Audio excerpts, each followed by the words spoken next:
हाँ तो बच्चों, आज फिर आपका ध्यान ऑनलाइन क्लास में आप सभी का स्वागत है। अब वो स्वागत भारतीय संस्कारा जो वर्ग दशम विषय संस्कृत के षष्ठ पाठ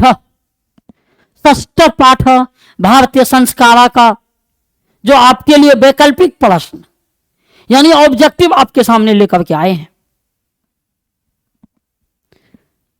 भारतीय संस्कार, हमें इस संस्कार पे गर्व है। हमको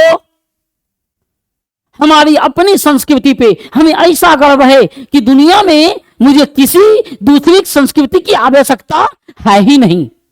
मुझे इतना गर्व है ये हमारे अपनी संस्कृति पे।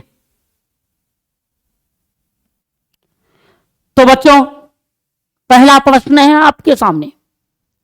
प्रश्न है, संस्कार कितने होते हैं? तो संस्कार कितने होते हैं बच्चों? ऑप्शन है, तो फटाफट ऑप्शन देखना और अपने से टिक लगाना। उसके बाद आप मिलन कीजिए कि आपके कितने सही हुए, कितने ऑब्जेक्टिव में, कुल ऑब्जेक्टिव में आपका कितना सही हुआ। संस्कार कितने हैं? तो संस्कार बच्चों हैं 16। कितने संस्कार हैं बच्चों? तो संस्कार हैं टोटल कितने? तो संस्कार, कुल संस्कार हैं 16। तो अब 16 संस्कार को संस्कृत में 16 को षोडशा लिखते हैं। संस्कृत में षोडशा लिखते हैं 16 को। संस्कृत में 16 को क्या लिखते हैं? षोडशा। तो इसे संस्कार कितने हैं? 16। अब पूछेंगे संस्कार के प्रकार कितने हैं? तो संस्कार के 5 प्रकार हैं। जन्म से पहले 3, शैक्षणिक शैशव में 6, शैक्षणिक में 5, गृहस्थ में 1 और मरने के बाद 1। इसलिए कुल मिला के कितने संस्कार हो जाता? तो कुल मिला के 16 संस्कार हो जाते हैं। षोडश संस्कार। शैशव संस्कार कितने होते हैं? तो बच्चों शैशव संस्कार तो अभी मैंने आपको बताया। शैशव संस्कार कितने होते हैं? तो जो शिक्षा संस्कार है वो होते हैं 5, जन्म पूर्व संस्कार होते हैं 3, और शैशव होते हैं 6 यानी 6। कितने होते हैं? 6 होते हैं। शैशव संस्कार कितने होते हैं? तो शैशव संस्कार बच्चों 6 होते हैं। इसलिए ऑप्शन क्या हो जाएंगे? ऑप्शन ए नंबर होंगे। अंत्येष्टि संस्कार कब होता है? अंत्येष्टि का मतलब होता है अंतिम। तो बच्चों अंतिम संस्कार कब होता है? तो अंतिम संस्कार एक है मरने के बाद, एक है जन्म के पहले, एक है शिक्षा प्राप्त करते समय, एक है विवाह के पहले। तो यह अंत्येष्टि अंतिम में। तो अंतिम में कौन होता है बच्चों? तो मरने के बाद न होगा अंतिम संस्कार। मरने के बाद कौन सा संस्कार होगा? तो अंतिम संस्कार यानी कि दाह संस्कार। इसी को दाह संस्कार बोलते हैं, अंत्येष्टि क्रियाम बोलते हैं।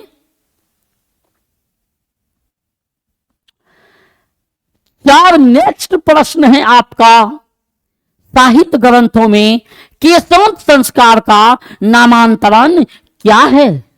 केशांत संस्कार। तो बच्चों केशांत संस्कार गुरु के घर में होता है। जब केशांत संस्कार होता था तो वहां पे एक मुख्य कर्म था कि गाय दान में देना। कौन सी दान में देना? गाय दान में देना। तो ये जो गाय दान में देना जो केशांत संस्कार में था, इसलिए इस संस्कार का नाम बदल के साहित्य ग्रंथों में गौदान संस्कार भी प्राप्त है। कौन सा संस्कार? गौदान संस्कार प्राप्त है। इसलिए गौदान किसमें है? तो ऑप्शन डी। इसलिए कौन सा ऑप्शन सही होंगे? तो ऑप्शन डी नंबर। नेक्स्ट प्रश्न है, पानी ग्रहण किस संस्कार में होता है? पानी ग्रहण। तो बच्चों पानी ग्रहण का अर्थ होता है कि जब लड़का लड़की मंडप पे जाते हैं ना, मरवा पे, तो उस मंडप के बाहर विधि होता है। और वो विधि में वर जो होते हैं ना, वधू के हाथ पर पानी देते हैं और वो वधू से वो जो पंडित होते हैं, जो ब्राह्मण देव होते हैं, वो मंत्र पढ़ते हैं और मंत्र पढ़ करके उसे कहते हैं कि इस जल को स्वीकार कीजिए। जल का मतलब यानी उसकी प्रतिष्ठा होता है। तो वो लड़की कहती है कि मैं आपकी प्रतिष्ठा को ग्रहण धारण करती हूं और इसे शिवोधार्य मैं जीवन भर मैं इसको निर्वाहन करूंगी, ऐसा कहकर। तो ये होता है कौन से संस्कार में बच्चों?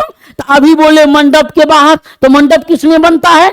तो विवाह में। इसलिए कौन सा संस्कार हो जाएंगे? तो विवाह संस्कार हो जाएंगे। नेक्स्ट प्रश्न है आपको कि संस्कार प्रायः कितने प्रकार के हैं? अब बच्चों यहां पे क्या दिया? संस्कार का प्रकार दिया है कि संस्कार कितने प्रकार के होते हैं। तो संस्कार का कुल संस्कार नहीं पूछा, संस्कार का प्रकार पूछा है। तो जो संस्कार का प्रकार पूछा ना, तो संस्कार कितने प्रकार के होते हैं? तो संस्कार होते हैं कितने प्रकार के बच्चों? तो 5 प्रकार के होते हैं, जिसमें पहला है जन्म पूर्व, उसके बाद है शैशव, उसके बाद शैक्षणिक, उसके बाद है एक गृहस्थ, और उसके बाद है मरणोत्तर अंत्येष्टि क्रिया, मरणोत्तर यानी मरने के बाद। जीवन के सभी मुख्य अवसरों पर किनका आशीर्वाद अपेक्षित था, यानी जरूरी था, अनिवार्य था? किसका? तो एक है समवयस्कों का, दोस्तों का, अनुजों का, एक है वरिष्ठों का। तो बच्चों ये जो वरिष्ठ होता है ना, अपने में वरिष्ठ का ज्यादा वैल्यू है, महत्व ज्यादा है, इसलिए वरिष्ठों का, वरिष्ठ नाम आशीर्वाद, बड़ों का आशीर्वाद हमारे जीवन के सभी मुख्य अवसर पर अत्यंत लाभकारी भी सिद्ध हुआ है और आशीर्वाद अपेक्षित था, निश्चित है भी। मुंडन होता है तो भी बड़ों को प्रणाम किया जाता है। जब शादी विवाह में जब सगाई होता है तो उसमें भी, और उसके बाद जब विवाह होता है तो विवाह के बाद भी सब बड़ों को, ज्येष्ठ को प्रणाम किया जाता है। तो इसलिए वरिष्ठानाम आशीर्वाद, बड़ों का आशीर्वाद ग्रहण किया जाता है। नेक्स्ट प्रश्न दिया कि सप्तपदी कर्मकांड किस संस्कार में होता है? सप्तपदी का मतलब कि मरवा के साथ चारों बगल जो ऐसे घूमता है 7 बार। मरवा के क्या बगल? मरवा के चारों बगल घूमता है। तो मंडप के जो चारों बगल 7 बार घूमता है ना, तो ये सप्तपदी क्रिया है। कहते हैं कि अब 7 बार क्यों घूमते हैं? तो जीवन में हमारे मस्तिष्क, हमारे शरीर में 7 गो चक्र है, तो वो 7 चक्र का परिभ्रमण हम 7 बार में करते हैं। कुछ ऋषि का और विधान था। क्या विधान था? कि हम जो घूमते हैं 4 बार, उसमें एक और कारण है कि हमारे देश में सप्तऋषि की संख्या 7 गो। जो सप्तऋषि, जो सबसे श्रेष्ठ ऋषि था, सबसे महान ऋषि था, उसकी संख्या 7 गो। तो ये जो 7 गो सप्तऋषि थे, तो पहले तो जातिवाद की जब भावना था ना, तो छोटे लोगों की जाति में तो उनके बड़े लोग ब्राह्मण नहीं आते थे। तो नहीं आते थे ना, तो कह देते थे कि 7 बार घूमो, और वो दोनों नियम था, 7 बार घूम करके तुम उसके बाद आशीर्वाद प्राप्त, 7 का आशीर्वाद प्राप्त हो जाता है। इसलिए मंडप के अग्नि फेरा में 7 बार घूम जाते थे। तो ये कहते हैं कि सप्तपदी कर्मकांड किस संस्कार में होता है? तो बच्चों आप बताना किसमें होता है? तो ये है, एक है शैक्षणिक, एक है विवाह, एक है उपनयनम, एक है जन्मपुर। तो कौन होता है? तो 7 बार किसमें घूमते हैं? विवाह में न घूमते हैं। तो विवाह में घूमते हैं। जिसका नहीं हुआ वो सब घूमेगा। बहुत तो आप लोग में से भी घूमिएगा, सब घूमिएगा। अभी लगता नहीं है कि 10th में किसी का शादी हुआ होगा। कितने को तो हीक लगल होगा, वो भी दिख छूट ही जाएगा। गौदान किस संस्कार का मुख्य कर्म है? अब कहते हैं बच्चों कि गौदान किस संस्कार का मुख्य कर्म है? तो गौदान, गाय दान में देना किस संस्कार में होता है? उपनयन संस्कार में, समावर्तन संस्कार में, केशांत संस्कार का एक है जन्मपुर। तो बच्चों केशांत संस्कार के अवसर पे गाय दान में दिया जाता, इसलिए कौन सा हो जाएगा? केशांत संस्कार होगा। कौन सा? केशांत। आगे दिया है बच्चों कन्यादान किस संस्कार में होता है? कन्यादान। तो कन्यादान कहाँ होता है? मंडप पे ना। तो मंडप किसमें करता है? विवाह में करता है। तो अनु एकदम मारेंगे, किसमें मारेंगे? तो विवाह संस्कार में मारेंगे। कन्यादान किसमें होता है? तो कन्यादान विवाह संस्कार में होता है। नेक्स्ट प्रश्न है कि अंतिम शिक्षा संस्कार का नाम क्या है? तो बच्चों अंतिम शिक्षा संस्कार का नाम है, जब लास्ट में होता था, तो लास्ट में समावर्तन, क्या बोलते हैं? समावर्तनम बोलते हैं। तो इसमें क्या होता था समावर्तन में? कि समावर्तन जो संस्कार है, इस समावर्तन संस्कार में क्या होता था कि ये अंतिम बार गुरु इसको उपदेश दे के घर भेज देता था। गृहस्थ जीवन में जाना समावर्तन का, गृहस्थ जीवन यानी गौ जाएगा, शादी विवाह करेगा, तो ये गृहस्थ जीवन में जाना, ये समावर्तन संस्कार होता है, जहां से जीवन चक्र आरंभ हो जाता है। फिर से समावर्तन, सम मन अपने जैसा फिर से संतानों की प्राप्ति करना, ये सब समावर्तन में आएंगे। विवाह संस्कार के अंतर्गत क्या नहीं आता है? विवाह संस्कार के अंतर्गत तो ऑप्शन पढ़ना, पहला है गोदान। इस जब ऐसा प्रश्न हुए ना कि जिसमें से 3 गो सही में से 1 गो चुनना है, तो सब ऑप्शन को पढ़ना है, तो सब ऑप्शन को पढ़ेंगे। पहला है गोदान, तब है वागदानम, कन्यादान, सिंदूरदान। देखो तो ये तीनों विवाह में होता है, क्या होता कि नहीं होता? वागदानम भी होता, वचनों का दान देना, वचन जो जबान हार देना, कन्या का दान कर देना, कन्यादान, और सिर्फ कन्या में होता है बेटी का दान देना, और एक होता है सिंदूर दान। ये तो मुख है, इसके बिना तो मानी ही नहीं जाती। और लड़कियों में जब माथे में सिंदूर देखो तो विवाहित है, और लड़का का मुंह लटका देखता विवाहित है, तो ओकरा में मुंह लटकलवाता है। जिसका शादी को 1-2 महीना हुआ है तो बड़ी खुशी खुशी रहेगा, और जिसको 6-7 महीना, 1 साल 2 साल हो गया, 4 साल 5 साल हो गया, उसका मुंह तनी को लटक जाएगा। तो अब अनुमान से लगा लो। अब इस पर भी जो अनुमान नहीं लगा वो तो बेचारा जाओ धोखा खाने के लिए पड़े रहो। आगे कहता, शैक्षणिक संस्कार कति संति।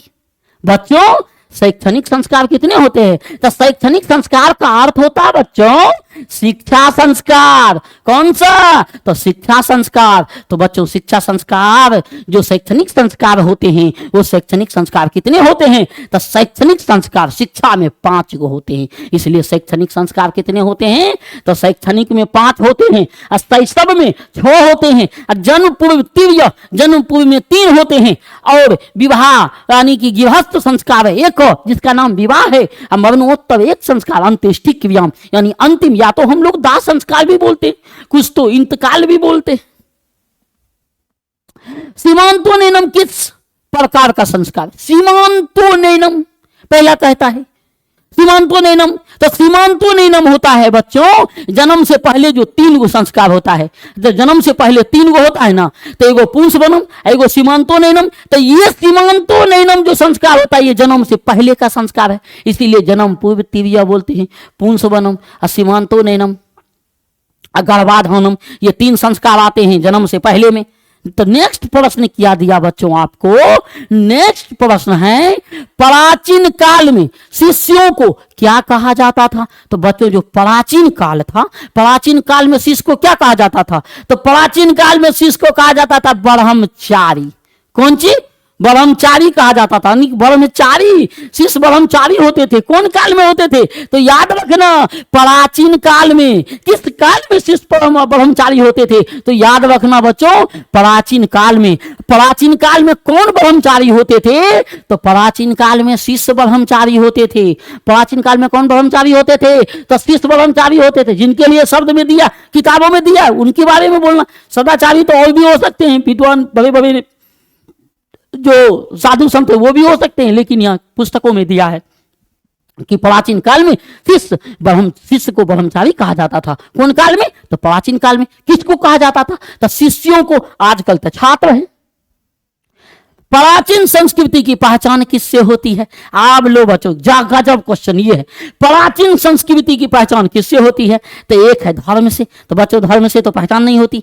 एक है संस्कार से। तो ये हमारी किताब के अनुसार ये आंसर इसका सही है, यानी कि प्राचीन काल में प्राचीन संस्कृति की जो पहचान होती है, प्राचीन संस्कृति की पहचान संस्कारों से होती है। प्राचीन संस्कृति की पहचान किससे होती है? तो प्राचीन संस्कृति की पहचान संस्कारों से होती है।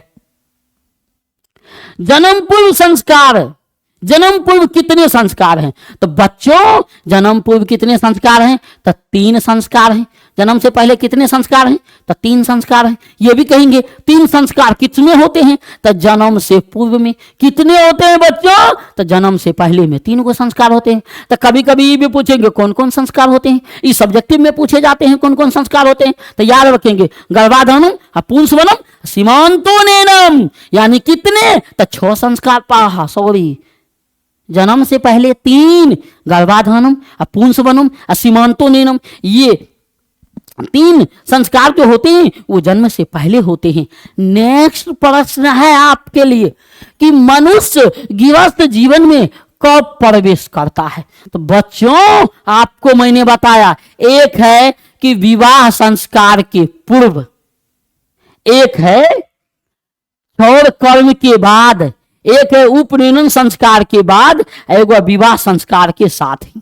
तो जब भी बच्चों विवाह हो जाता है ना, विवाह संस्कार के पहले कोई कैसे जाएगा गृहस्थ में, क्योंकि उसमें जरूरी है कि विवाह करना ही पड़ता है। गृहस्थ जीवन जीने के लिए शादी अनिवार्य है, इसलिए गृहस्थ जीवन माना गया है। इसलिए विवाह संस्कार के साथ ही व्यक्ति कौन जीवन में चला जाता, यहां भी गृहस्थ जीवन में चला जाता है। कौन संस्कार के बाद, तो विवाह संस्कार के बाद, यानी विवाह संस्कार में चला जाता है। भारतीय जीवन में किस काल से संस्कारों का महत्व चला आ रहा है, एक है आधुनिक काल से, एक है प्राचीन काल से, मध्य काल से, एक है प्राचीन काल से, और एक दिया है अत्याधुनिक काल से। अत्याधुनिक, तो अत्याधुनिक काल क्या होगा, तो ये तो अति आधुनिक में तो नहीं आएगा। मध्यकाल तो 1000 साल की बात है मध्यकाल को, और आधुनिक काल तो हम 200-100 साल को मानते हैं आधुनिक काल। बच्चों हिंदी कविता के अनुसार समय को डिवाइडेड किया, समय को बांटा है काल के अनुसार से। जैसे बता देते हैं कि 1300 से लेके 1700 काल, 1300 ईस्वी से लेके 1700 ईस्वी के जो बीच का समय होता है, इसको माना है भक्ति काल। क्या माना है बच्चों, क्या माना इसको माना है भक्ति काल माना है। इस समय को कौन सा काल माना है, भक्ति काल माना है। और 1700 से लेके 1900 के बीच जो काल आया है, इस काल को माना है रीति काल। क्या माना है, क्या माना, कौन सा काल माना है, रीति काल। अब बच्चों यही रीति काल को कभी कभी इसके जो बाद है 1900 ईस्वी, ये 1900 के से जो ये 2000 ईस्वी है, ये 2000 ईस्वी को मानते हैं आधुनिक काल। क्या मानते हैं बच्चों, क्या मानते हैं इसको, आधुनिक काल। इसी में जो रचना किया है, रचना आधार पे किया है, पुराने कवियों के आधार पे किया है, तो उसको कह दिया छायावादी। क्या बना दिया इसी को, तो ये बना दिया इसको छायावादी। तो रीति काल, आधुनिक काल, ये आधुनिक काल के संदर्भ में जो आया है उसी को छायावादी मान गया। आधुनिक 1900 से लेकर 2000 के बीच वाला को क्या माना गया है, आधुनिक छायावादी मान लिया। तो अब बच्चों एगो बात और कहोगे, तो एगो बात क्या होगा कि ये 1300 से पहले वाला क्या कहलाएगा, तो 1300 से जो पहले वाला है जीवों से लेके 1300 तक, ये जीवों से लेके 1300 तक कहलाएगा बच्चों वैदिक काल। क्या कहलाएगा, क्या कहलाएगा, वैदिक काल। अब कहेगा जीवों से जो पहले है ईसा पूर्व वाला, वो क्या कहलाएगा, तो वो कहलाएगा, ये हिंदी के अनुसार बना रहे, इतिहास क्या बताता वो मैं नहीं जानता। उसके बाद ये जो जीवों से पहले जो वैदिक यानी कि ईसा पूर्व की जब बात हो तो उसको बोलेंगे उत्तर वैदिक। क्या बोलेंगे, क्या बोलेंगे उसको, तो उसको बोलेंगे उत्तर वैदिक। तो ये हिंदी सब कविता के अनुसार, तो हिंदी कविता में इसका वर्णन नहीं है, एक वैदिक का वर्णन दिया है, क्योंकि सरहपाद वैदिक काल में हुआ था। सरहपाद वैदिक काल में, हिंदी का आदि कवि माना जाता है सरहपाद को। ये क्लास 10th के ही हिंदी जो है गोधूली, उनके जो 5वां चैप्टर नागवी लिपि है, उसी नागवी लिपि में सरहपाद के बारे में बताया गया है कि ये सरहपाद जो कवि हैं ये हिंदी के आदि कवि माना जाता है, आरंभिक कवि माना जाता है, शुरुआती वहीं से हुआ ये माना जाता है। जबकि अलग तो वाल्मीकि को भी माना है, लेकिन उसका नहीं दिया है सिलेबस में ज्यादा, तब इसी का दिया। तो इसलिए बच्चों याद रखेंगे, काल को नहीं भूलेंगे, जब भी प्रश्न आए तो काल से मारना हिंदी के अनुसार। तो आगे क्या दिया है प्रश्न बच्चों, आगे के बारे में एक बार देख लेते हैं कि भारतीय जीवन में किस काल से संस्कारों का महत्व चला आ रहा है। तो बच्चों याद रखेंगे प्राचीन काल से, यानी जिस काल हमको लगते हैं जब से ये धरती आई, धरती पर मनुष्य आया, हम मनुष्य में विवेक विचार जगा, तो सबसे पहले ये संस्कृति जगी हमारी, ये हमारे जीवन में संस्कारों का महत्व है। इसलिए हम उस काल को कौन सा काल बोलते हैं, प्राचीन। अति प्राचीन भी कह सकते हैं, विशेषण है एक का। दूसरा है पुंसवन संस्कार कब होता है? तो बच्चों ये जो पुंसवनम संस्कार है, ये गर्भाधानम, पुंसवनम, सीमांतोनेनम, ये 3 संस्कार जो होते हैं जन्म के पहले होते हैं। इसलिए पुंसवनम संस्कार कब होता है? तो जन्म के पहले जो संस्कार होता है, जन्म के पहले वाले संस्कार को बोलेंगे पुंसवनम संस्कार। यानी कौन सा बोलेंगे? तो उसमें पुंसवनम आता है, तो जन्म के पहले में 3 को आता है, गर्भाधान, पुंसवनम, सीमांतोनेनम। तो यहाँ किसके बारे में पूछ रहा है? तो पुंसवन के बारे में, वनम होगा तो पुंसवनम के बारे में पूछ रहा है, तो ये जन्म के पहले होगा, तो जन्म के पहले ऑप्शन में टिक लगाना है। आगे है कि वागदान किस संस्कार में होता है? तो बच्चों क्वेश्चन दिया, वागदान किस संस्कार में होता है? वागदान का अर्थ होता है शब्दों का दान दे देना, वचन हार जाना। शादी पक्की लड़की के पिता और उधर लड़का के पक्ष के भी हो जाता है, जबकि दोनों के बीच में जो मीडिएटर होता है नहीं, बड़ा इनका योगदान है। बेचारा दोनों बगल से बहुत बात उसको सहना पड़ता है, तब जाके वागदानम तक बात को पहुंचाता है, और जाकर के पहुंचा के तब शादी संपन्न करता है। उनको कहते हैं, हमारे देहाती भाषा में उनको अगुआ बोलते हैं, और इनका काम ही शादी यार कराना होता है। कभी कभी बहुत लोग कहता है कि नहीं फलनामा बिगाड़ दिया, ऐसा भी चलता है, लेकिन हम उन सबको नहीं मानते। यदि इस विधि के विधान में यदि आपका विवाह लिखा है तो वो विवाह हो करके ही रहेगा, क्योंकि उसकी नियति को कोई रोक भी नहीं सकता। समय भी उसी के अधीन है। समय रोक सकता है तो सिर्फ कोई प्रभु रोक सकता है, या तो भक्त रोक सकता है। क्योंकि जैसे मालूम है बच्चों आप लोगों को कि वाक में इतनी शक्ति होती है कि ध्रुव ने यानी समय को रोक दिया था। समझो कितनी तपोबल है। आज भी हमारे नागा साधु में बहुत सारे ताकत होते हैं, बहुत ज्यादा।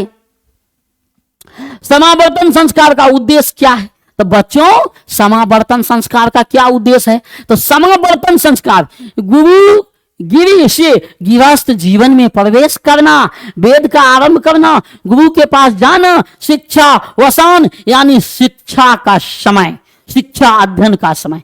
तो ये नहीं होगा, तो ये इसलिए क्या होगा? समावर्तन का अर्थ ही होता है गुरु के घर से गृहस्थ जीवन में प्रवेश करना।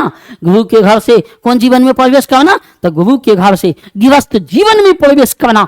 तो गर्भाधान संस्कार का प्रयोजन क्या है? तो ये जो गर्भाधान संस्कार होता है इसका प्रयोजन क्या है, क्या कारण है? गर्भ की रक्षा, गर्भवती की रक्षा, गर्भवत शिशु में संस्कारोपनम, इनमें से सभी। तो बच्चों ये गर्भाधान संस्कार का अर्थ ही प्रयोजन है, इनमें से सभी। यानी गर्भ की भी रक्षा होता है, गर्भवती की भी रक्षा होता है, और गर्भस्थ शिशु में संस्कार का भी रोपण होता है। यानी गर्भ में बच्चों का स्थापित होना ही ये गर्भाधान संस्कार कहलाता है। और इसमें एक चीज और है, गर्भवती को प्रसन्नता भी होती है, खुशी भी होता है, उनको ज्यादा प्रसन्न भी हो जाते हैं। आगे दिया है, प्राचीन काले शिष्य डैश इति कथ्यते अस्म, रिक्त स्थान की पूर्ति उचित विकल्पों से करें। प्राचीन काल में शिष्य को क्या कहा जाता? प्रश्न ये कहता कि प्राचीन काल में शिष्य को क्या कहा जाता था? छात्र नहीं, ब्रह्मचारी। हाँ, तो लगता है कि प्राचीन काल में शिष्य को क्या कहा जाता? ब्रह्मचारी कहा जाता है। भले आज दिखने में मिले या नहीं मिले, लेकिन याद रखना बच्चों कि प्राचीन काल में शिष्य को ब्रह्मचारी कहा जाता था। आगे दिया कि भारतीय जीवन दर्शन से महत्वपूर्ण उपादानम, रिक्त स्थान की उचित शब्दों से पूर्ति करे। भारतीय जीवन दर्शन महत्वपूर्ण उपादान कि भारतीय के जीवन दर्शन के महत्वपूर्ण उपादान का योगदान भारतीयों के जीवन में किसका है? तो बच्चों संस्कार का, कर्मकांड का, संस्कृति का या महत्व का? वो तो हम जन्म लेते हैं तब आता है ये सब। यानी कि संस्कार का। किसका? तो हमारे भारतीय जीवन में संस्कार का महत्व सबसे अधिक होता है। इसलिए संस्कार के कारण ही व्यक्तित्व को रचता है। इसलिए ऑप्शन क्या हो जाएंगे? ए नंबर होंगे संस्कार। आगे दिया है कि जन्म पूर्व संस्कार क्यों किया जाता है? तो बच्चों ये जो जन्म पूर्व संस्कार किया जाता है, ये जन्म पूर्व संस्कार किया क्यों जाता है? तो गर्भ रक्षा के लिए, गर्भस्थ में संस्कार रोपणम हेतु, गर्भवती की प्रसन्नता के लिए, इनमें से सभी। तो बच्चों इनमें से सभी के लिए जन्मपूर्व संस्कार क्यों किया जाता है, तो इनमें सबका ऑप्शन हो जाएगा। अब इसके अनुसार जब देखेंगे गर्भरक्षा के लिए, गर्भस्थ में संस्कार रोपण हेतु और गर्भवती, तो इससे जो पहले वाला एगो प्रश्न था, जो ये प्रश्न है आपको कि गर्भाधान संस्कार का प्रयोजन क्या है, तो गर्भाधान संस्कार का प्रयोजन है कि गर्भस्थ शिशु में संस्कार का रोपणम। ये भी इनका ऑप्शन बच्चों करेक्ट हो जाएंगे। ये सी नंबर भी इसका ऑप्शन आपको सही होंगे। आगे दिया है कि जन्मपूर्व संस्कार क्यों किया जाता है, तो जन्मपूर्व संस्कार गर्भ रक्षा के लिए, गर्भस्थ में संस्कार रोपण हेतु, गर्भवती की प्रसन्नता के लिए, इनमें से सभी यानी इस सब के लिए जन्मपूर्व संस्कार किया जाता है। क्योंकि 3 गो आता है, तीनों का अर्थ दिया, चौथा में डी दिया ऑप्शन, इनमें से सभी, तो सभी हो जाएंगे। आगे प्रश्न आपको क्या, तो बच्चों ये आपका प्रश्न रहा जिसमें 26 प्रश्न आपको ऑब्जेक्टिव रहा। ये 26 प्रश्न में से यदि आप बना लेते हैं तो एक कोई प्रश्न आपको बिहार बोर्ड के एग्जाम में आपसे नहीं छूटेगा। ये हमारी दावा है जो ध्यानम क्लास की ओर से आपको क्या जा रहा है, 100% प्राप्तांक के लिए आपको इस तरह से और ये वीडियो के साथ आपको मिलवा, जो इस चैप्टर से एक भी प्रश्न नहीं छूटेंगे। धन्यवाद।